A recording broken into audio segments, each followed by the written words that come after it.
Hello students, good morning. I'm your educator Dalsy and today we are going to discuss second topic from your syllabus Biomolecule chapter unit 3rd. So in this lecture we will discuss about the classification of biomolecules. As you know, various modes of classification are there to classify the biomolecules.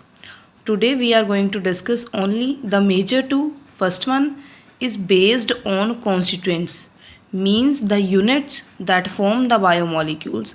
Depending upon the nature of the constituents, we will classify the biomolecules. And on second type, we will classify biomolecules based on their molecular weight and their complexity.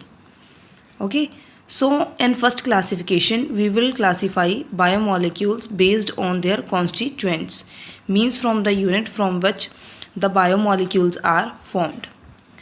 So based on constituents, biomolecules can be of two types. They can be organic or can be inorganic. As you know, in organic chemistry, we primarily studies about carbon, hydrogen and oxygen. So the biomolecules whose constituents are carbon, hydrogen and oxygen primarily are said to be the organic biomolecules. And the molecules which do not contain carbon along with hydrogen are said to be inorganic.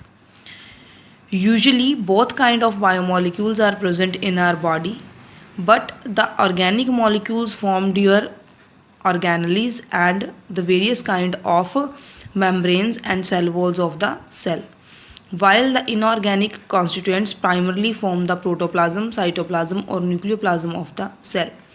They are for maintaining the concentration.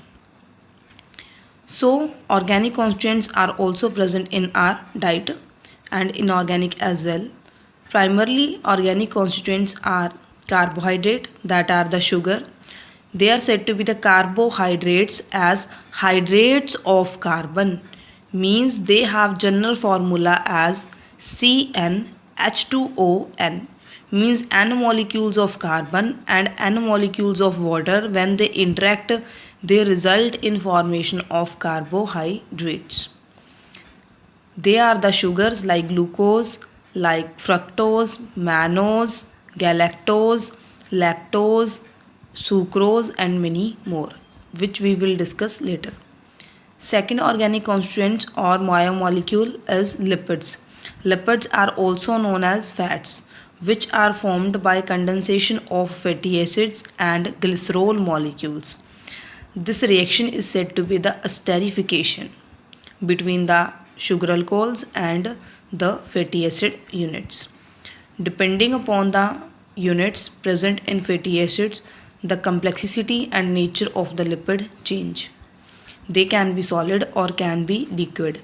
If the chain of fatty acid is unsaturated, means if double or triple bonds are present in the fatty acid chain, they are said to be liquid fatty acids or oils. If only single or saturated carbon chains are present, they are said to be solid or ghees. Third constituent is said to be the amino acid, which ultimately unite to form peptides. Various number of peptides join to form the proteins, and the proteins then get varied to perform two kind of function. They help in controlling various metabolic activities, then they act as enzyme, and sometimes they help in control of expression of some of your body parts, then they will act as the hormones. So enzymes and hormones are modified form of proteins in some cases. Hence we can say that all the enzymes are proteins, but not all the proteins are enzymes. Next constituent or biomolecule are nucleotide. They are the basic unit of your nucleic acid. Nucleic acids can be of two type, DNA or RNA primarily. And last one are the vitamins, which are necessary for the growth and survival of the organism. Next one are the inorganic biomolecules. Primarily inorganic biomolecules are said to be the minerals, and they occur in our body in the form of a salt ions. Those ions can be sodium positive ions, potassium positive ion, calcium 2 positive ion, magnesium 2 positive ion, chlorine negative ions that are said to be the chloride ions, and the water molecules, and some of the compounds like NaCl, that is salt, CaCO3, that is calcium carbonate, H2CO3 means carbonic acid, SO4 2 negative ions means sulfate ion, and PO4 3 negative ions means phosphate ion. All these ions are necessary for maintaining concentration inside the cell and out of the cell in intracellular and extracellular matrix. Second classification of the biomolecule is based on their molecular weight. Means if the molecular weight of the biomolecule is less, then they are said to be the microbiomolecules. And if the molecular weight is high, they are said to be the macrobiomolecules. Microbiomolecules are usually small in size, means their size is small. If their size is small, then definitely they have a low molecular weight. Their solubility should be high. They should be soluble only if they can be soluble in water only if they are polar, or are soluble in lipid if they are non-polar. Means it is the property of matter that like dissolves like. Only polar substances can dissolve in water and non-polar can dissolve in the organic constituents. As the biomolecules, the microbiomolecules are small in size, so due to polar characteristics, they are found in acid soluble pool. Means the pool comprises of the H positive ions. Means they are polar. Depending upon that, they can also be inorganic and organic. Some of the inorganic compounds are, or the biomolecules are smaller in size, and some of the organic micromolecules are also soluble in water, or are organic in nature. Second type of microbiomolecules are those which are large in size. They have complexity level high. They have high molecular weight. Due to high molecular weight and large size, they are not soluble, so their solubility is very low. They have tendency to form complex, so they have complex conformation, and they can never be found in acid soluble pool. So they are always found in acid insoluble pool, means they are not soluble in polar constituents, and due to that they are always organic, means they can never be inorganic. Due to large size, they are not completely soluble. So due to large size and complex conformation, they always produce colloidal complexes, not the homogeneous or true solution. So as per you have doubt related to colloidal, true solution, homogeneous and heterogeneous.